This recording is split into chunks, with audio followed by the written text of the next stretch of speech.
polisi cukup bermodalkan pentungan di berbagai negara maju, kelihatannya perlahan tapi pasti kita akan mengarah ke sana.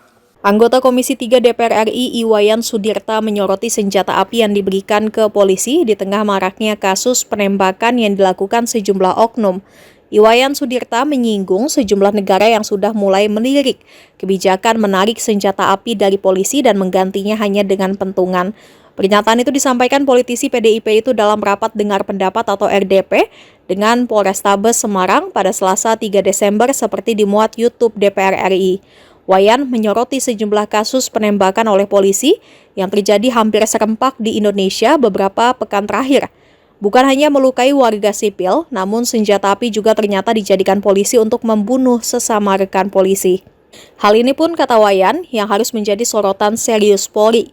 Sebab kata Wayan, saat ini sudah ada sejumlah kajian tentang bagaimana polisi cukup hanya bermodalkan pentungan saja. Bukan tidak mungkin, kata Wayan, apabila peristiwa serupa terus terjadi, maka Indonesia akan menerapkan kebijakan penarikan senjata api di kepolisian. Maka kata Wayan, Polri harus bisa membuktikan bahwa senjata api memang penting untuk anggota polisi melindungi rakyat, bukan malah sebaliknya. Orang mulai mengusik senjata yang dipegang polisi, Pak. Mulai diusik. Apa masih perlu kepolisian pegang senjata? Bisa Bapak gambarkan nggak di mana kelemahan-kelemahan SOP yang berkaitan dengan senjata, sampai senjata itu dengan mudah yang harusnya melindungi rakyat, tapi malah, maaf ya, bukan hanya membunuh rakyat, tapi bisa membunuh polisi.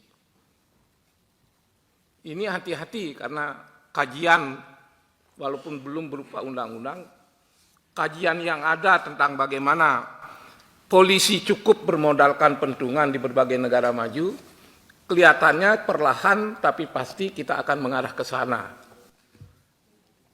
Berikan gambaran kepada kami betapa masih pentingnya senjata itu dipegang.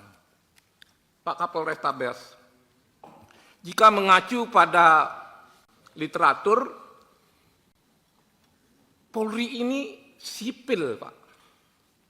Polri ini sipil. Dan saya tidak boleh malu-malu harus mengutip pasal 30 ayat 4 Undang-Undang Dasar yang menyebutkan, saya baca saja, biar kami menyampaikan ini berdasarkan pesanan dan aspirasi yang ada. Apa bunyi pasal itu? Di situ disebutkan bahwa Kepolisian Negara Republik Indonesia sebagai alat negara yang menjaga keamanan dan ketertiban masyarakat bertugas melindungi, mengayomi, melayani masyarakat dan menegakkan hukum.